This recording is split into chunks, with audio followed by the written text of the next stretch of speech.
Thanks, guys. Hopefully this works and doesn't cut us off at 30 minutes too. If it does, then I'm gonna cry, and then I'll just record it and put it in the members area. But I'm also gonna talk really fast just in case. I'm just gonna wait a couple minutes, one more minute, and get started.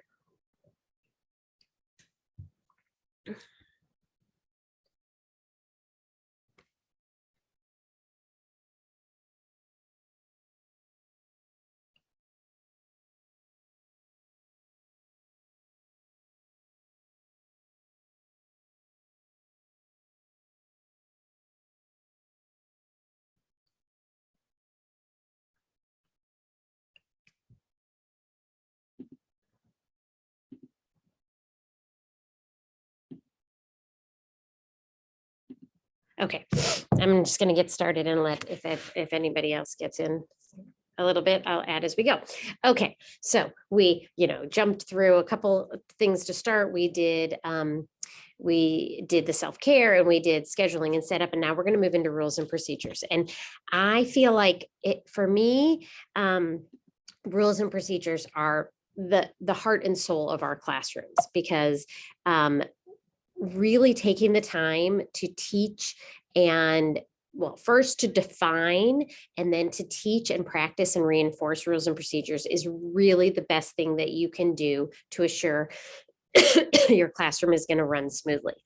And so just to kind of clarify what they are, because they're not exactly the same, and sometimes they get mixed up. So rules are what to do and not to do, and procedures are how we do things. So if I were to prioritize, I would say procedures are going to be your most important and rules will be second important. So why do we do rules? Because it sets up a clear expectation of what is acceptable and what is not. That's just the base. So it's just kind of a do this, not do this. That's going to be, pretty basic. Our procedures, we do those because they make your classroom run independently and give the students the information they need to be successful. That's what makes procedures so important. I give the example of, let's say you started a new job and you walked into the job, and on the first day they said, okay, go to that room and just, teach. And you'll be fine. Nobody told you what the schedule is. Nobody told you what the breaks are. Nobody told you how you, ask questions if you need questions. Nobody told you where to park. Nobody told you any of the things that you need to know to be able to be successful. Well, if we don't set up procedures for our kids, that's what we're doing. We assume that they're going to know how to act, what to do, how to do everything. But they don't, because first of all, each of us has different procedures in our classroom. And second of all, they're kids, so they don't always know that, just as we wouldn't if we walked into a new setting. And for both rules and procedures, what you're going to do is you're going to define them, you're going to teach them, you're going to practice them, and you're going to reinforce them. All of that goes into both of those, and that is the critical piece. Okay, so starting with rules, just some kind of, tips and facts. There should be no more than 3 to 5 rules posted, depending on the age of the students. But that is actually research-based. They have found across the board that any more than 5 rules really then become meaningless. So if you are, your style is to put, 15 different rules on the board, odds are not all of those are going to be meaningful, and they're not going to be super effective. There can be unwritten rules as long as the students have mastered the skill. So let's say one of your rules was that if you need to use the restroom, you raise your hand or you put up a signal. And if they've mastered that, and that's just, they've gotten that, then you can take that off your rule list and you can put up a different rule. But in active learning and practice, you should only have 3 to 5 rules. The rules need to be what you want them to do and not what you don't want them to do. This is super important. A lot of times we talk a lot about the not instead of the do. So instead of don't call out, we want to make the rule what we want them to do instead. If you get one thing from today, this is an important piece. When we're looking at our procedures, when we're looking at our rules, and when we're looking at our behavior programs, we always want to focus on what we want them to do instead of what we don't want them to do. Because if you imagine, okay, if you say the rule is don't call out, there's about 20 different options of what those kids can do instead of calling out, but they're not what you want them to do. So you want to be really clear. They should be specific to the behavior that you want to see instead of a general overall rule. Huge research that shows those general rules, or like I like to call like teacher store rules, they aren't very effective. So respect others, be a good friend, all of those kinds of rules don't actually change behavior and help in your classroom. So you want to be specific. So instead of respect others, you want raise your hand to ask a question. You may use language in your classroom about respect and things like that, but when you're defining your rules, you want to be really specific. They need to be taught and practiced regularly for them to be learned. The length of time it takes to learn the rule varies based on the child and the group you have. I saw a funny posting the other day that said, wait, you mean that I can't just come in and tell them the rules once and then they'll follow? It takes a while. They need to practice. They need to learn those. Start teaching and practicing rules from the very first day one. That's where you want to do it. Role playing helps children understand exactly how you expect them to follow the rule. Role playing is great. It's great for all ages, from preschool all the way through high school. Kids like it. And it helps them really solidify the skill. And don't assume that a child is not following the rules. Don't assume that a child who is not following the rules is breaking the rule. It may be a skill deficit, meaning they don't know enough how to do it. And we'll talk more about that. But it's really important to know, just because a student isn't following the rules doesn't mean that they're necessarily being non-compliant. There may be other pieces to look at. And they may need that rule to be taught in a different way or more often. And then here's some examples of some rules. I kind of have them broken up into different levels. So I have some preschool rules that are pretty common. Hands to yourself, feel free to to take a picture of this. But if you're in classroom management, you also have this. Just some examples. I have elementary rules, some examples. Remember, define them. Be really clear with what it is that you're looking for and what that rule is. And those in your classroom management, I don't know what, this is so frustrating. If you're in classroom management, you also have middle school and high school rules, a whole list of them that you can use. And again, for this, when you're looking at creating your rules, the 3 things that you want to remember is you want to brainstorm, you want to prioritize, and you want to define. That's how we create our rules. So we think about what it is. And again, if you look in your workbook for classroom management, you'll see there's a whole process to do this, but really brainstorming. And one of the things that I like for teachers to do is to go ahead and think about every rule that you think you might want in your classroom and just put it on a piece of paper. I'm all about brainstorming. Put it all down on a piece of paper. And then you want to prioritize what's most important. How do you, if you were to pick your 3 or 5, what are the most important that you want to start with? It doesn't mean that those are the only ones you can ever do. It means those are going to be the ones that you prioritize. And then, just like everything else we're going to talk about, we teach, practice, and reinforce. Teach, practice, reinforce. That's always going to be your go-to in everything that we do. Now we move into procedures, and there's going to be a lot of similarity between rules and procedures in the information I'm presenting, but procedures are the best. They are everything in your classroom. If you have a classroom that has amazing procedures that you've practiced and and reinforced with your students, you basically the classroom runs itself, and that's what you want. But procedures need to be taught consistently and systematically. We can't just put them on a board. We can't just put a poster up and expect them to be meaningful. They're not. We have to practice them. So they should be clear. They should be broken up into as many separate procedures as necessary. So don't feel like you have to shove everything into one procedure. Break them up. Do a whole bunch of different procedures. It's okay. Take the time to teach those. Again, there can be unwritten procedures. Once a procedure has been mastered by 90% of the class, meaning the last 10% might still need direct instruction. But when 90% of the class has a procedure down, boom, you can pretty count that as mastered and move on to a different procedures. They should be age and developmentally appropriate. And we kind of call that the Goldilocks and the Three Bears, just right. So they should, they should push the students to be independent, but not too much that they can't handle it. So, and this varies again by age and group that you work with. Now, you might have a high school class that really needs things broken down a little bit even more clearly than you had the year before, because that's just the group that you have, and that's okay. Teaching procedures should be prioritized over academics at the beginning of the year, and I promise you this time will pay off. And so people are always like, but I don't have time because I have to start with the content, because if I don't, I won't get everything covered. But what I'm going to tell you is I promise you will not get the content covered anyway if you're constantly dealing with having to tell kids what to do, where to do, how to do all of that. So it is worthwhile to take time at the beginning to really teach those so that you don't have to go, so that you're not constantly dealing with that. Last year I was working with a first grade class. It was a really challenging class. And, in March, the teacher was still struggling with the kids coming up all the time to ask where to put things and what to do. And that was half of the battle, was because they just had not learned the procedures at the beginning. And so they still were using all that time up to be able to ask questions.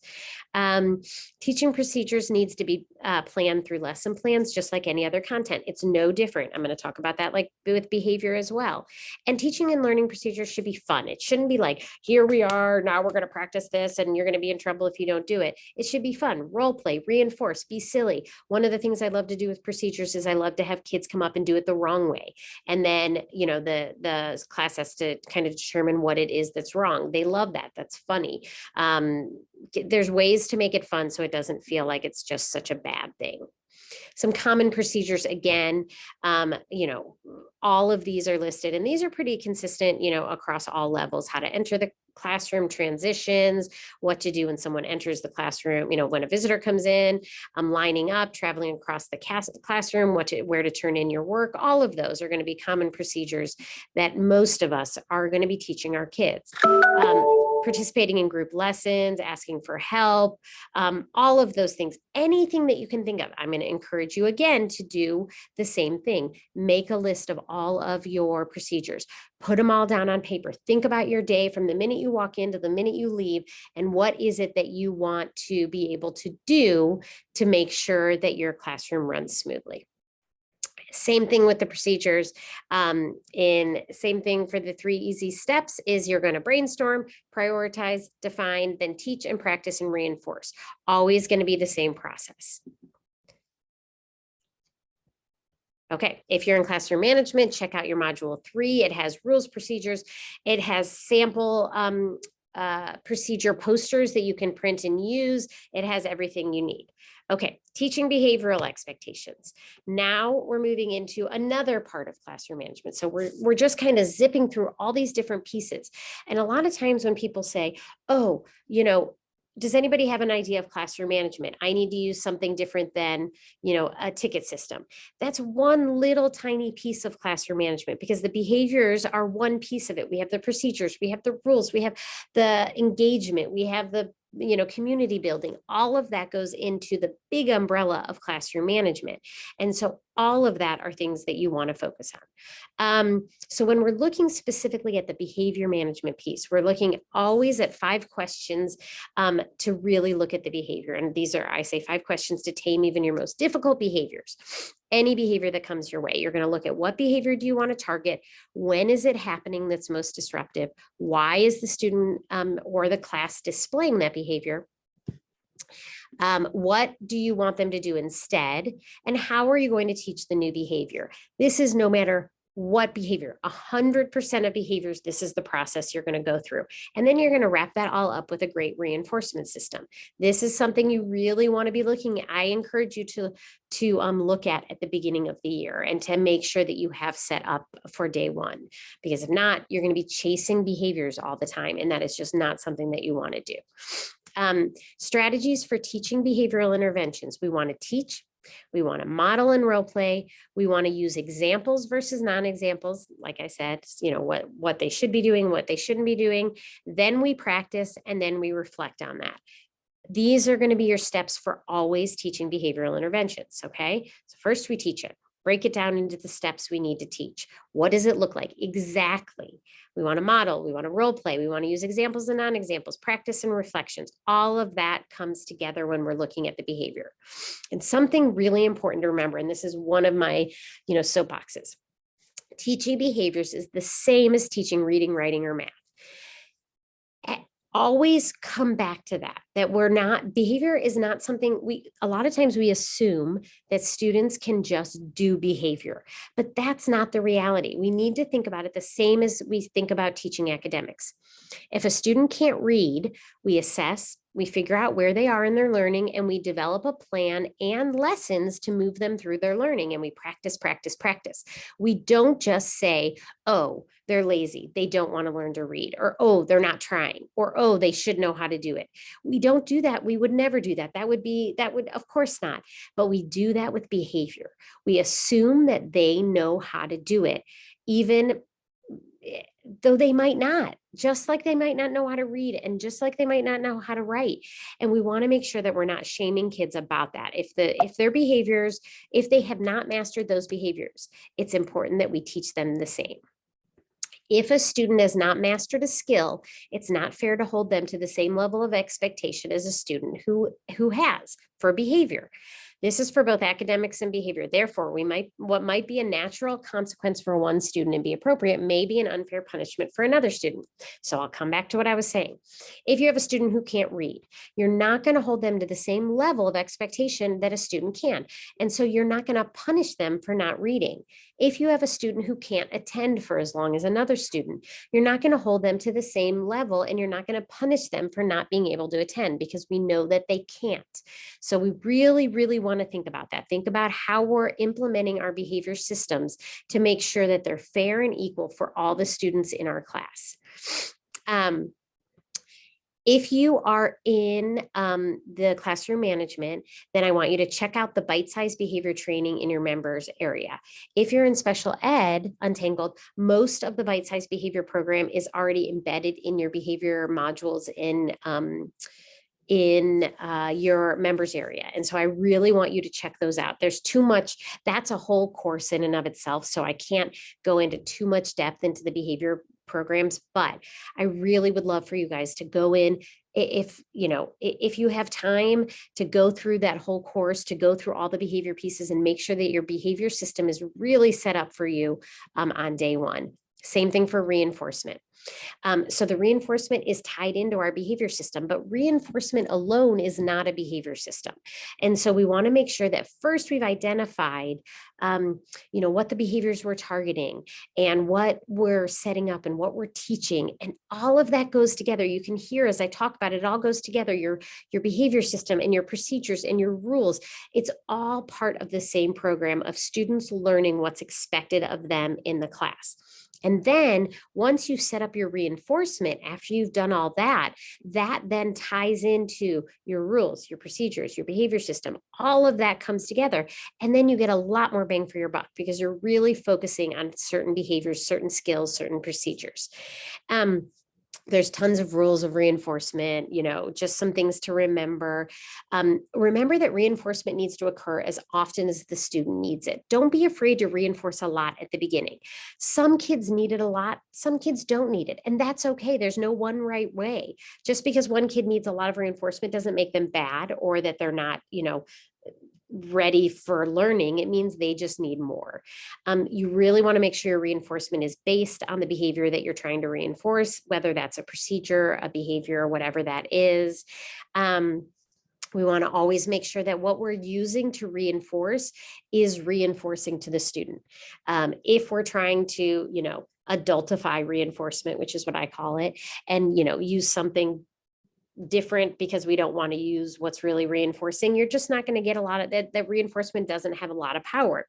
Somebody just asked me a question about candy the other day, and I laughed about that because they're like, I really don't want to use candy. I'm like, you don't have to use candy. There's a million other options, but keep in mind, just like us, who go to work and we get paid money, right? And that's our reinforcement. If we got paid with jelly beans, we probably wouldn't go to work, right? Because that wouldn't be reinforcing to us. So you want to make sure that it's okay that whatever is reinforcing to that student is reinforcing, and that's okay. The other thing to remember is that reinforcement can be simple. Don't make a system that's so complicated that you can't keep up with it. When I work with teachers in the classroom, my first question is, what do you think you can handle? And whatever that is, then I work a system around that. So sometimes they say I can do it all day. Sometimes they say I can only do it during this time. Sometimes they say I can do a token. Sometimes they say whatever works for you is fine. Just get it set up so that you feel like you can, use it. Everyone can respond to good reinforcement. There's nobody in the world that doesn't have something that they can be reinforced by. So if it's not working, it means we need to find something else. Okay, 5 easy steps to set up a reinforcement system, and this will get you all ready, and it goes back to those steps I was talking about. So first thing we want to do is, what don't we want to see our students do? We want to make our list of everything that we don't want to see, what interferes the most. And on this, I really do want you to think about what is most bothersome to you and what is the most interfering into your classroom. And that's going to be different. So for example, I might be fine with kids moving around the classroom, and then, that's fine with me, but I can't stand when they call out. And some other person might, not want them to get out of their seat, but they don't mind if they call out. Whatever works for you is fine. And then you want to look at, what do you want the students to do instead? And we want to make sure that we're only going to pick 2 or 3 behaviors or skills to focus on. You can't do too many at once. And we really, really want to define them and make sure that that's clear and we've taught the kids. And then we want to look at, when do we want them to do it? So you may not be reinforcing those kids. You may not reinforce for those behaviors all the time. You might really want to start your, you may want to focus only on direct instruction time, or only during small group time, or only during free time. Whatever it is that works for you is fine. And then you have to decide how you're going to teach what you want them to do. Kids don't learn without direct instruction. We need to teach, no matter whether you're in person, whether you're virtual, whether you're preschool, whether you're high school. Teach, practice, reinforce. That's our trick. And then what are you going to do to use reinforcement for those behaviors? And this is where we need to be able to determine what's reinforcing. I have a bunch of reinforcement surveys in both of your memberships. Go ahead and use those, or find your own. I always encourage people to do those at the beginning of the year so that they have that information, and then I put it in a file. So even if I'm not using it right away, I have it. And there's reinforcement surveys all the way from preschool through high school, and it's really finding out what is reinforcing, and so that we can use that. So that's it. That's how we set up our reinforcement system.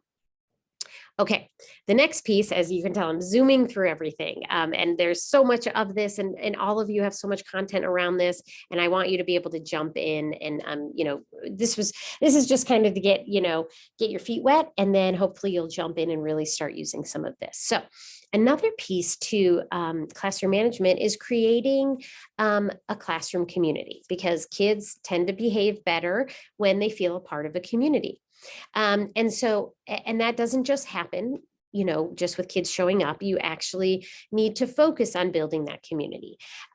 So some of the things you can think about are establishing shared agreements and rules with students, enforcing ground rules and agreements consistently, modeling behaviors of respect, caring, self-control, fair decision-making, thinking about all of those in the way that you're communicating with your students. Using energetic, enthusiastic body language, using a respectful quiet down signal to gain class attention, hold weekly class meetings. That's a really super simple way to build community. It allows people, to come together in that group. I have a teacher that I worked with that has one called Taco Time, and they have like the stuffed taco, and then each time they're talking about different things. It's a quick little lesson. It doesn't take forever, but it's a way to bring kids together. Focus on gratitude, appreciating what is going well in the classroom, working together toward a shared goal is really, really, really super important. Like anything that you can do to be able to focus on something that you need to do together is so good. It really is helpful. Give daily shout outs or compliments, let students have a voice, and acknowledge and respect differences. Hold on one second. Okay. Okay, so just some ideas on that. Here's a bunch more. Again, you have these in your membership areas. Keep comparisons out of the classroom, making sure that, that if you, just, you know what I mean, making sure that you're not verbally comparing kids to each other, but also as much as you can, you're not comparing them in your own head. Leave space for motivational posters if you can. I love those. I know, some people have different feelings about that, but I think they're really nice. Be dependable and predictable, so students feel safe when they know what to expect. And then make it clear that mistakes are a part of learning and that it's okay to make a mistake, because that's how we learn. Encourage kids trying even if they're not sure. Model risk taking, laugh at your own mistakes, really make that a part of your community. Use brain breaks liberally, especially as students get wiggly or as eyes glaze over. But keep in mind that every classroom is different. Sometimes those brain breaks need to be in your seat, sometimes they can be around the room, sometimes they can be a little bit higher energy, sometimes they need to be lower energy. It's okay, whatever works for your classroom. And really stay away from anything that makes academic achievement or lack thereof public. So, like an example, my daughter, when she was, a lot of years ago, she was in 3rd grade, and they did this round robin for multiplication facts, and she could not memorize her multiplication facts. She's, going to be a sophomore in college, still can't memorize her multiplication facts. It just is a thing for her. But it was so horrifying for her when she knew that it was going to be a call out, that she was going to be called and she had to answer. So be really aware of that. Not a huge, fan of all of that, because there's always going to be kids who struggle, and then they have to, that it just isn't a real community builder.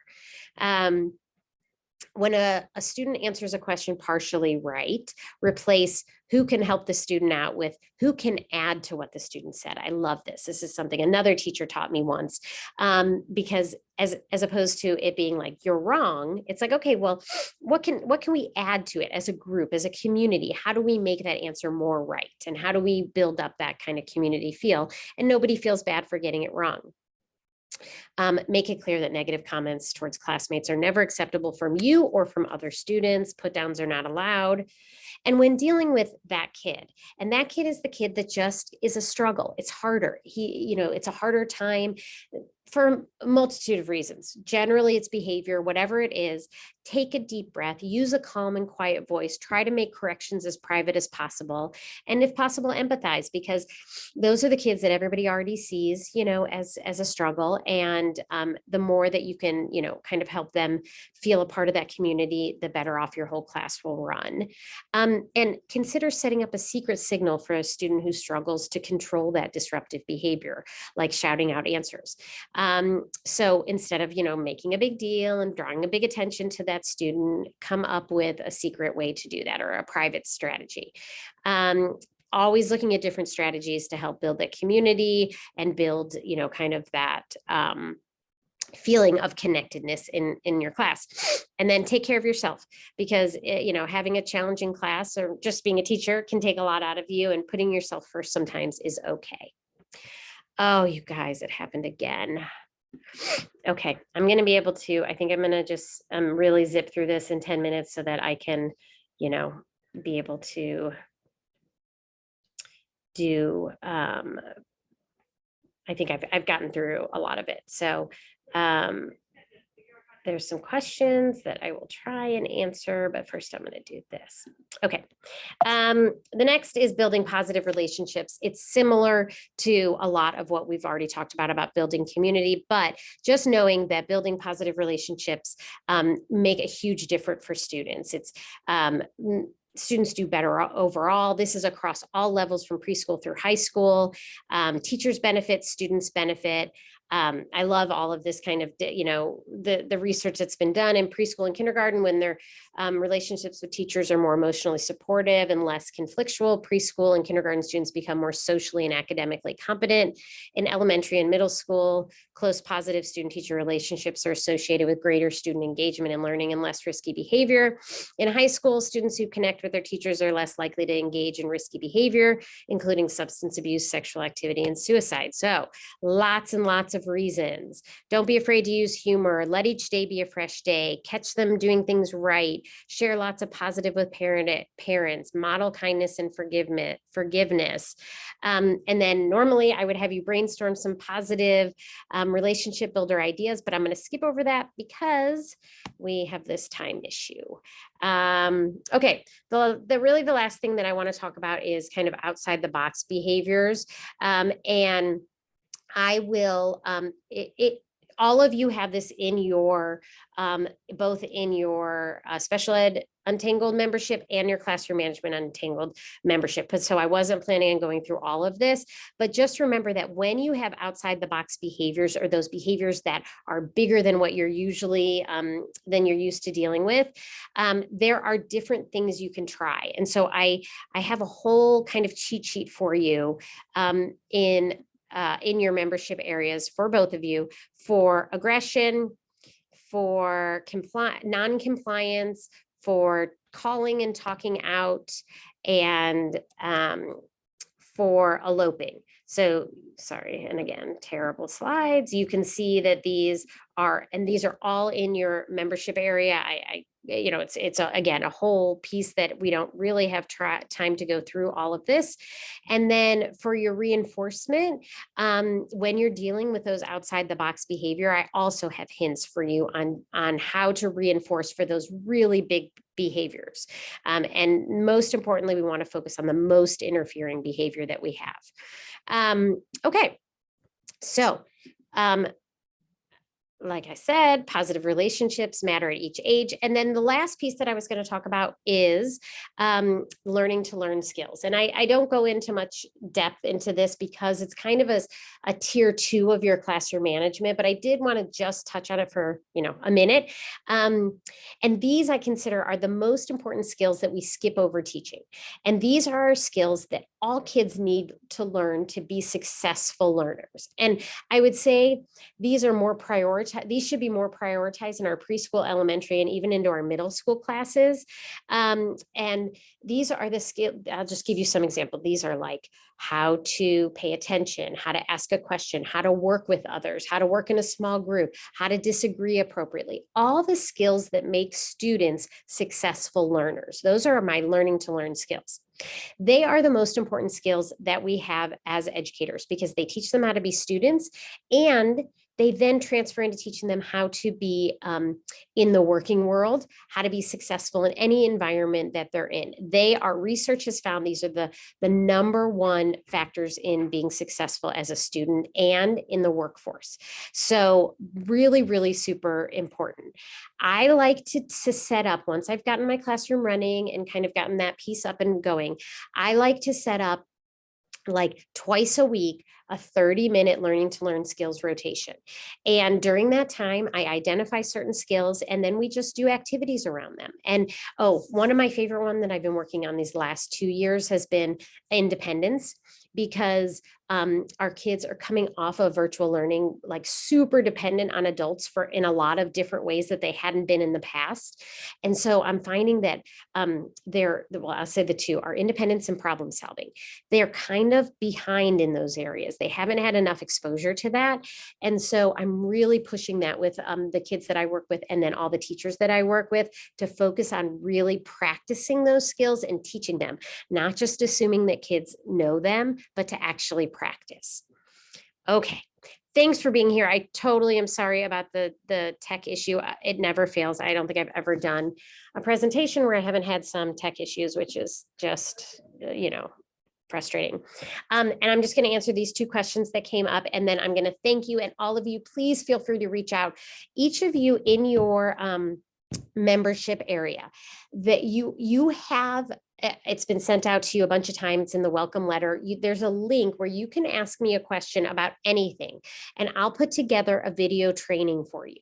So please, please, please reach out to me in that way. So you just might have to say, hey, I wanted to know more about the learning to learn skills, or how do you teach independence, or what do you do about a kid who does this? I'll put together a video training for you and put it in your members area. It's there for you. So you have access to me all the time. Any of those questions that come up, feel free. Within 48 hours, I'll have the video up and ready for you. Okay. So use that as a great tool to have access to me anytime that you want.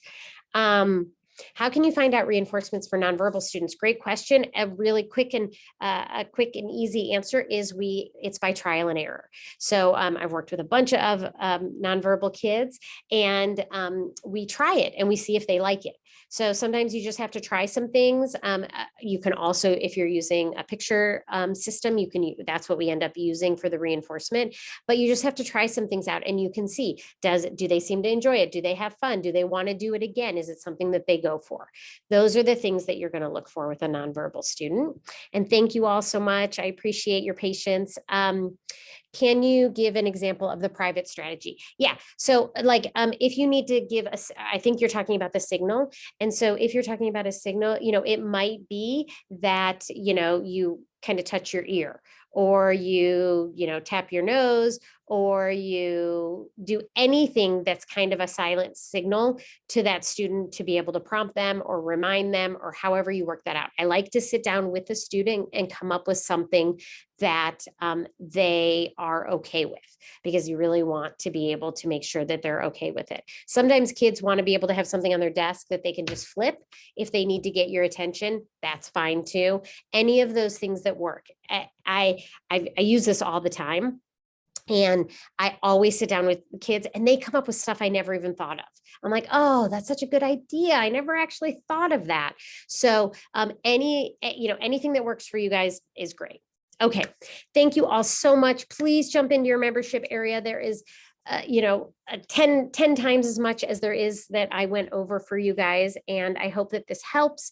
And I hope to see you. We'll be doing live Q&As and live office hours and other trainings throughout the year. And I hope to see everybody there, and I'll get my Zoom fixed by then. All right. Thank you guys all so much.